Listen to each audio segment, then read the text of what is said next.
नमस्कार। प्रणवसिस legal clinic में आपका स्वागत है। न्यायपालिका की व्यवस्था पर, पर्टिकुलरली जनपदीय न्यायपालिका की व्यवस्था पर आज अपने विचार आपके समक्ष रखना चाहूंगा। मैं इस निष्कर्ष पर पहुंचा हूं कि यदि आपको न्याय प्राप्त करना है तो कृपया न्याय लेना चाहिए। और इस निष्कर्ष को मैं समर्थित करता हूं एक एग्जाम्पल से। पहले 15 दिन तक विद्वान अधिवक्तागण कार्य से विरत रहे। 2 दिन कार्य चला भी नहीं था ठीक से। पश्चिमी उत्तर प्रदेश के सभी जिले,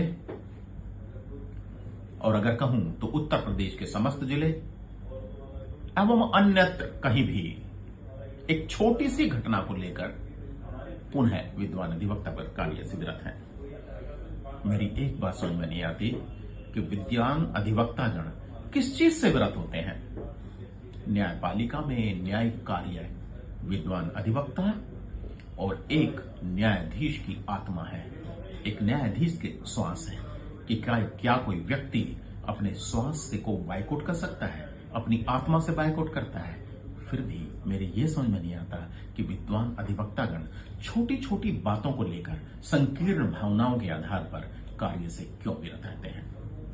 क्यों जाए वादकारी न्यायालय अगर उसका वाद सुना ही नहीं जाना है। क्यों जाएगा वादकारी न्यायालय अपनी मानसिक परेशानी का अगर उसका हल ही नहीं है, अगर उसे न्याय की परिकल्पना ही नहीं है, मिलना ही नहीं है, तो क्यों जाए। सुनवाई नहीं होनी है। मैं केवल विद्वान अधिवक्ता के कृत की ही यहां चर्चा नहीं करना चाहूंगा, बल्कि विद्वान न्यायाधीश, माननीय न्यायाधीश गण के कृत की भी चर्चा करना चाहूंगा।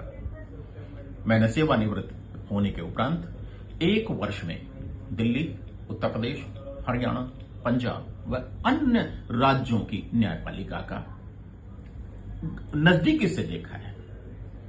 2-2 न्यायालय चलाना एक आम बात है। उत्तर प्रदेश गाजियाबाद में, मेरठ में यदि मैंने टोकने का प्रयास भी किया कि माननीय न्यायालय ऐसा ना करे, यह अवैधानिक है, मुझे कंटेम्प्ट ऑफ कोर्ट की धमकी बर्दाश्त करनी पड़ी है। डबल कोर्ट इस तरह चलती है कि माननीय न्यायाधीश आर्गुमेंट सुनते हैं या और कार्य करते हैं, जबकि पेशकार व स्टेनो गवाहन के बयान लिखते हैं। माननीय सर्वोच्च न्यायालय द्वारा अभी हाल ही में एक निर्णय में कहा गया था कि न्यायाधीश का कृत केवल निर्णय देना नहीं है, बल्कि सत्यता पर पहुंचना है। न्याय का तात्पर्य ही सत्यता पर पहुंचना है। मेरी समझ में नहीं आता कि कोई न्यायाधीश सत्यता पर कैसे पहुंच सकता है जब वो गवाह का चेहरा भी ना देखे तथा गवाह पेशकार या स्टेनो द्वारा लिखवा दी जाए। कहां गया 165 एविडेंस एक्ट जिसमें डेमिनर की बात की गई है। कहां गए अन्य प्रावधान जिसमें गवाह अगर झूठ बोले उसको न्यायाधीश सही कराने का प्रयास करे। इस निष्कर्ष पे पहुंचे कि गवाह झूठ तो नहीं बोल रहा है। यदि गवाही न्यायाधीश के समक्ष हुई नहीं है तो कहां का न्याय, कहां का सत्य है।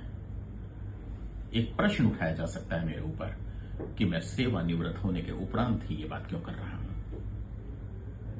ऐसा नहीं है। 2011 में मेरी एक पुस्तक पब्लिश हुई थी, quest for justice at the threshold. उसमें मैंने स्पष्ट वर्णित किया था कि अमूल चूल परिवर्तन की आवश्यकता है न्यायपालिका में। एक डाइंग न्यायपालिका है,